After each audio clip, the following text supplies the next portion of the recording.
अस्सलाम वालेकुम students, welcome back to genius coaching centre. आज हम पढ़ेंगे कोलाइडल सॉल्यूशन के बारे में।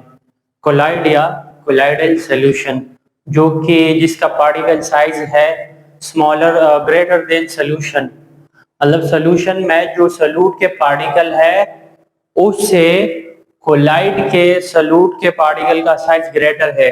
जबकि कोलाइड के में जो सॉल्यूट है ना, जिसको हम डिस्पर्स्ड फेज भी कहते हैं, उसका साइज सस्पेंशन के सॉल्यूट के साइज से क्या है, स्मॉलर है। तो आप लोग ये याद होना चाहिए। तो हम कोलाइडल सॉल्यूशन पढ़ेंगे, उसके प्रॉपर्टीज पढ़ेंगे और उसके मुख्तलिफ टाइप पढ़ेंगे जो कि आप लोग के पेपर में आ जाते हैं। कोलाइड है क्या? Heterogeneous mixture of solute and solvent in which solute particle do not settle down like a suspension। अब हम पढ़ते हैं कि solution is homogeneous solution, homogeneous mixture। Suspension जो है वो heterogeneous mixture है।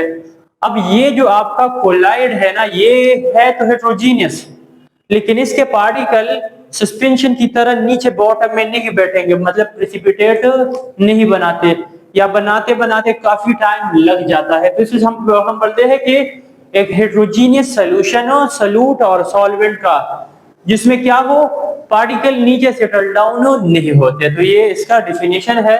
इसके बाद फेजेस या मीडियम, मतलब इसमें कितने मीडियम्स होते हैं। सोल्यूशन में हम पढ़ चुके थे कि सिंगल फेज या सिंगल मीडियम हो, मतलब अगर हमने सॉल्यूट सॉल्वेंट को मिक्स कर दिया तो फिर हमें नहीं पता चलेगा कि सॉल्वेंट कौन सा है और सॉल्यूट कौन सा है, मतलब एक सिंगल होमोजीनियस और सिंगल फेज सॉल्यूशन बन जाता है। यहाँ पे दो फेजेस होंगे। A colloidal solution consist two phases, दो फेजेस, एक है कौन सा, डिस्पर्स्ड फेज, एक को डिस्पर्स्ड फेज कहते हैं, दूसरे को डिस्पर्जन फेज कहते हैं। सॉल्यूशन में हम जिसको सॉल्यूट कहते थे उसको यहाँ पे डिस्पर्स्ड फेज कहेंगे, मतलब जिसको हम डिसॉल्व करते हैं या जिसकी क्वांटिटी कम हो। अगर वहां पे सॉल्यूशन में जो टर्म हमने सॉलिड यूज किया था उसके लिए यहाँ पे हम डिस्पर्जन फेज इस्तेमाल करेंगे। तो आल्सो कॉल्ड सस्पेंडेड, मतलब ये सस्पेंडेड पार्टिकल होते हैं, मतलब जो सॉल्वेंट में जिस पार्टिकल को हम ऐड करते हैं वो।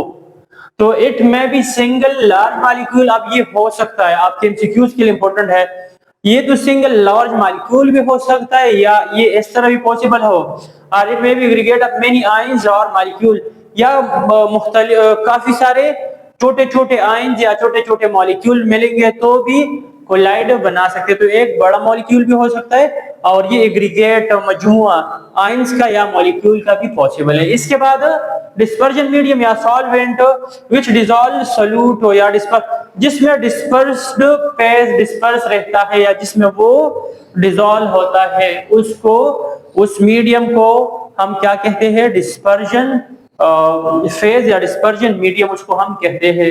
इसके बाद अच्छा ये ना प्रॉपर्टीज है, मैंने तो ऐसे लिख दिया है तो इसको वहां पे ही पढ़ लेंगे, सही है। इसका क्लासिफिकेशन पढ़ लेंगे। सोल्यूशन कोलाइड का क्लासिफिकेशन अक्सर शॉर्ट क्वेश्चन में आ जाता है। तो देखो इसको हम कितने क्लासिफिकेशन, स्टेट या फेज, फेज के बेस पे, on the basis of phase या on the basis of physical state. Colloid के हमारे पास 8 टाइप्स है। कितने हैं? 8 से। पहला कौन सा है? जब डिस्पर्स्ड फेज या सॉल्यूट, जब सॉल्यूट हमारे पास लिक्विड हो या डिस्पर्स्ड फेज हमारे पास लिक्विड हो, डिस्पर्जन फेज या सॉल्वेंट हमारे पास गैस हो, मतलब जब लिक्विड को गैस में ऐड करते हैं तो उस कोलाइड को नाम क्या देंगे? सामने उसका नाम है, क्या है? एरोसोल इसको कहेंगे। और उसका एग्जाम्पल फॉग है या स्प्रे है। स्प्रे में क्या होते हैं कि आपके लिक्विड के मॉलिक्यूल गैस में मिक्स होते हैं, या जो आपका वो है फॉग, धुंध, लिक्विड के मॉलिक्यूल जो है वाटर वेपर्स हवा में मिक्स रहते हैं, डिस्पर्स्ड रहते हैं। तो देखो ये पहला कि लिक्विड जब गैस में हो जाए, जब गैस एज ए सॉल्वेंट किरदार अदा करे और लिक्विड एज ए सॉल्यूट किरदार अदा। दूसरा, जब वो सॉल्यूट जो है सॉलिड एज ए सॉल्यूट किरदार अदा कर ले और सॉल्वेंट गैस जो है एज ए सॉल्वेंट किरदार अदा करे, या gas as a dispersion phase हो और solid as a disperse phase हो, तो हम उसको क्या नाम देंगे? उसको भी एरोसोल कहते हैं। उसका एग्जांपल क्या है? स्मोक, कार्बन डाइऑक्साइड या जो डस्ट के पार्टिकल है ना वो सॉलिड फॉर्म में है, वो जब आपके एयर में मिक्स हो जाए तो वो उसको जो है वो इसका एग्जाम्पल, या कभी कभी आपके टीकेट और उसमें आ जाते हैं कि ये किसका एग्जाम्पल है, या दिस प्लस दिस तो क्या बनेगा, या एरोसोल जो है वो किस किस चीज का कॉम्बिनेशन है। तो ये आपके एमसीक्यूज पॉइंट ऑफ व्यू से ये वाला आप लोगों का टेबल इंतहाई इंपॉर्टेंट है, शॉर्ट क्वेश्चन में भी आता है। नंबर तीसरा, अगर देखो कंफ्यूजन नहीं होना चाहिए, गैस सिर्फ दो गैसेज है डिस्पर्शन में, सही है। फिर gas liquid, sorry liquid liquid liquid, और फिर सॉलिड सॉलिड सॉलिड। इधर देखो लिक्विड और सॉलिड मतलब गैस को गैस के साथ तो मिक्सचर, होमोजीनियस मिक्सचर बनेगा, उसको हम सोल्यूशन कहते हैं, तो वो इसमें नहीं आता। उसके अलावा गैस इन गैस के अलावा जितने भी है, liquid in gas, solid in gas, फिर जो है gas in liquid, liquid in liquid और सॉलिड इन लिक्विड, फिर उसके बाद gas in solid, liquid in solid और सॉलिड इन सॉलिड। तो ये मुख्तलिफ किस्म के, तो आप लोग जो है ऐसे ही liquid solid gas, liquid solid gas, liquid solid, इसी तरह गैस गैस है, लिक्विड लिक्विड लिक्विड है, सॉलिड सॉलिड सॉलिड है, तो कंफ्यूजन नहीं होना चाहिए। इसके बाद देख ले कि अगर हमारे पास सॉल्यूट डिस्पर्जन या डिस्पर्स मीडियम वो गैस हो, सॉल्यूट हमारे पास गैस हो, सॉलिड हमारे पास लिक्विड हो, तो उसको नाम देंगे फोम। एग्जाम्पल इसके शेविंग क्रीम, मतलब क्रीम जो शेविंग के लिए इस्तेमाल करते हैं वो आपका इसका गैस इन लिक्विड का एग्जाम्पल है। इसके अलावा नंबर चौथा कि जब डिस्पर्स फेज भी, डिस्पर्स्ड फेज या सॉल्यूट भी लिक्विड हो, सॉल्वेंट भी लिक्विड हो, या डिस्पर्जन मीडियम भी लिक्विड हो, तो क्या होगा, उसको हम इमल्जन कहते हैं। इंपॉर्टेंट है, एमसीक्यूज में बार बार ये वाला पॉइंट रिपीट हुआ है। और उसका एग्जाम्पल क्या है, मिल्क, आपका जो दूध है वो इसका ही एग्जाम्पल है, किसका, लिक्विड इन लिक्विड का, और वो जो है मतलब इमल्जन का एग्जाम्पल है। और इसके बाद जब सॉल्यूट सॉलिड हो और सॉल्वेंट हमारे पास क्या हो, अच्छा ये तो हो, सॉलिड सॉल्यूट हो और लिक्विड जो है वो हमारे पास सॉल्वेंट या डिस्पर्जन मीडियम हो, तो उसको हम सॉल कहते हैं, SOL।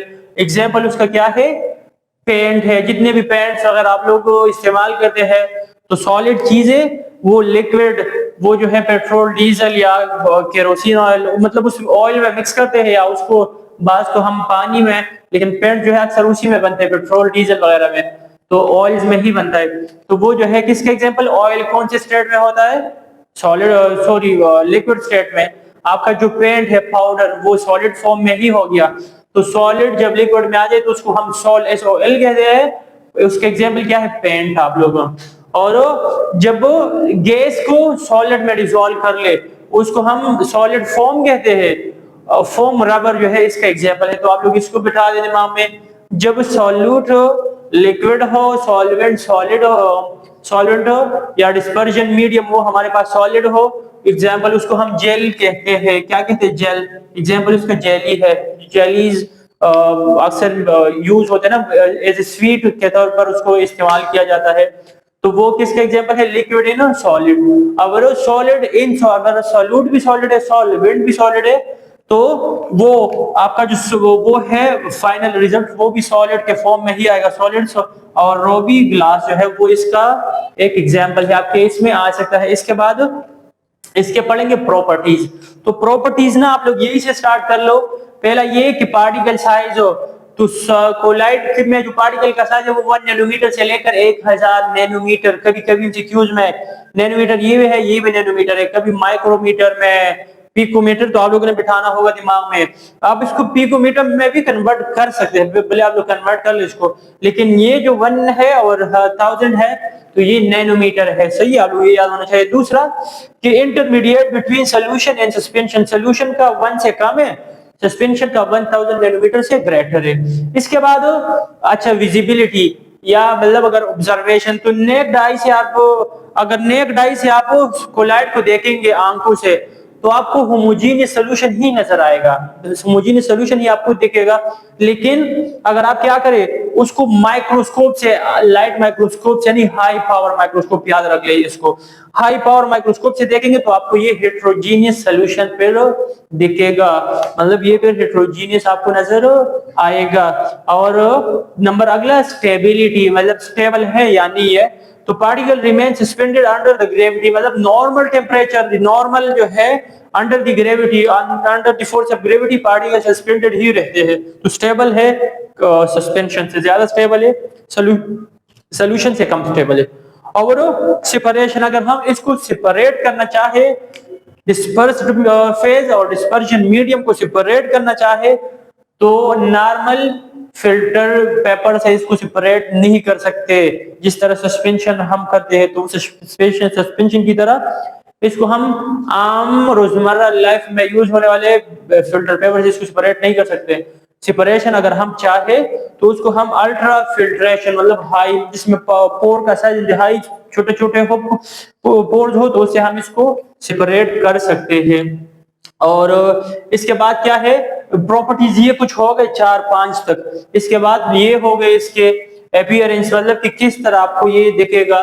तो अगर आप देखेंगे तो एक या तो आपको क्लाउडी या ट्रांसलूसेंट मतलब नीम शफाफ सोल्यूशन आपको दिखेगा। बिल्कुल क्लियर भी नहीं होगा सोल्यूशन की तरह, और बिल्कुल टर्बिड या ओपैक भी नहीं होगा सस्पेंशन की तरह। ये ट्रांसलूसेंट होते हैं या क्लाउडी होते हैं।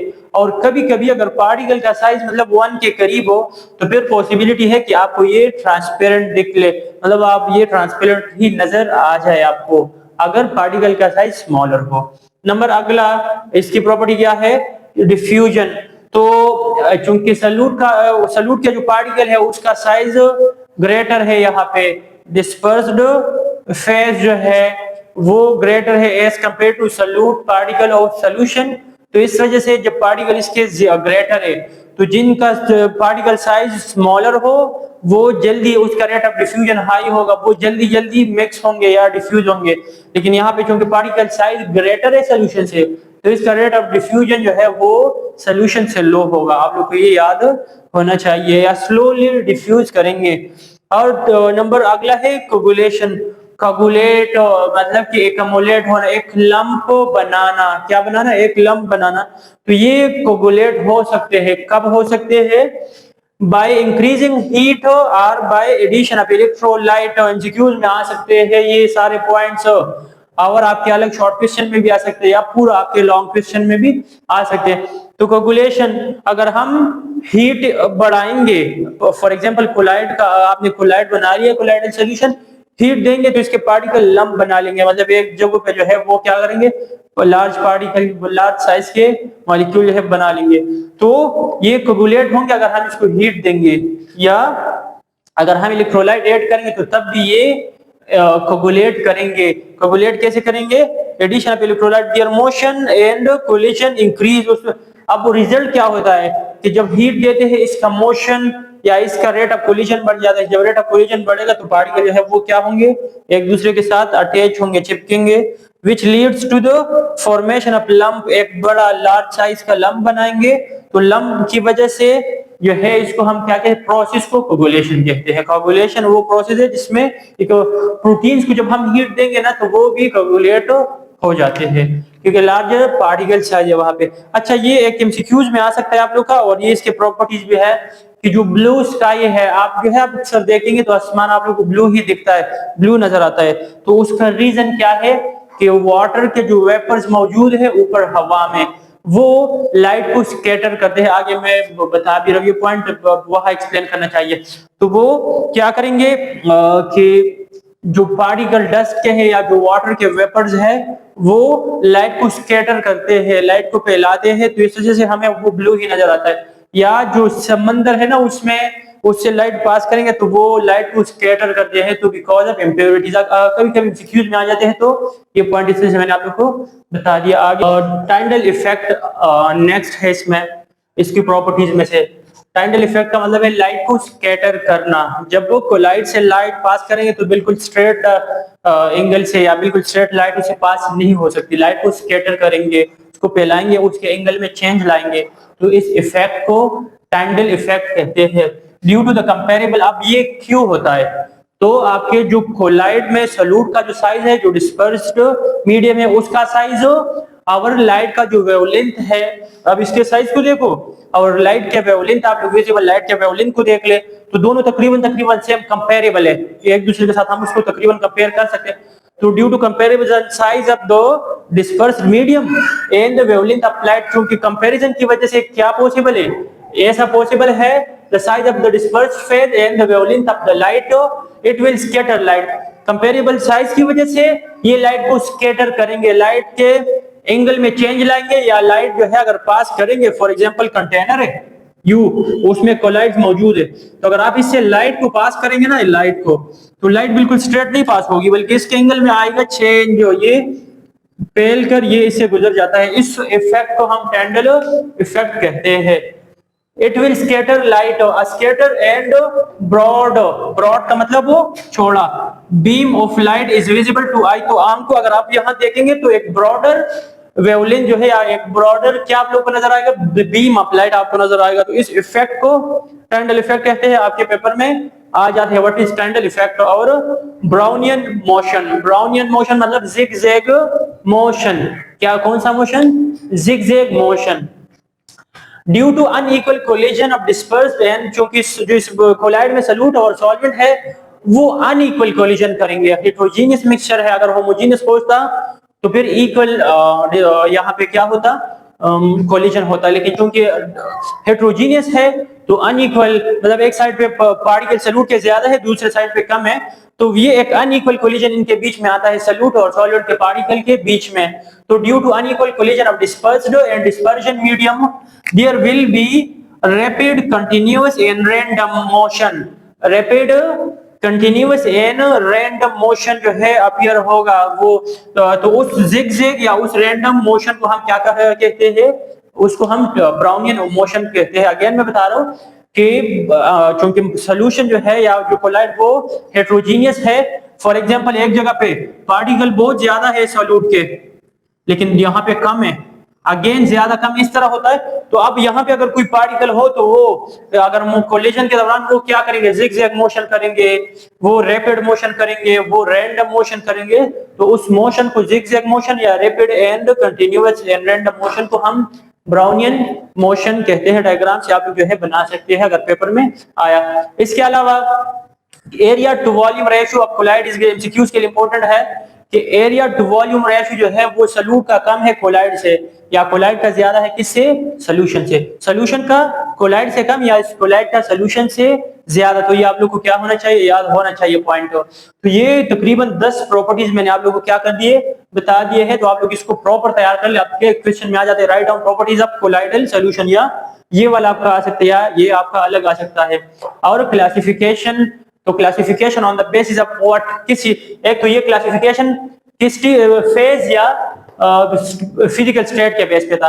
अब दूसरा क्लासिफिकेशन इंटरेक्शन के बेस पे है कि मतलब सॉल्यूट सॉल्वेंट के साथ इंटरेक्शन करेंगे या नहीं करेंगे, इस बेस पे इसका क्लासिफिकेशन।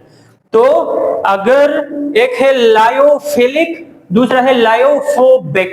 फिलिक का मतलब पसंद करने वाला, अट्रैक्ट करने वाला या इंटरेक्शन करने वाला। फोबिक का मतलब है हेट, नापसंद करने वाला है या इंटरेक्शन नहीं करने वाला। तो बास बुक में आप लोग को मिलेगा यहाँ पे हाइड्रोफिलिक, हाइड्रोफोबिक।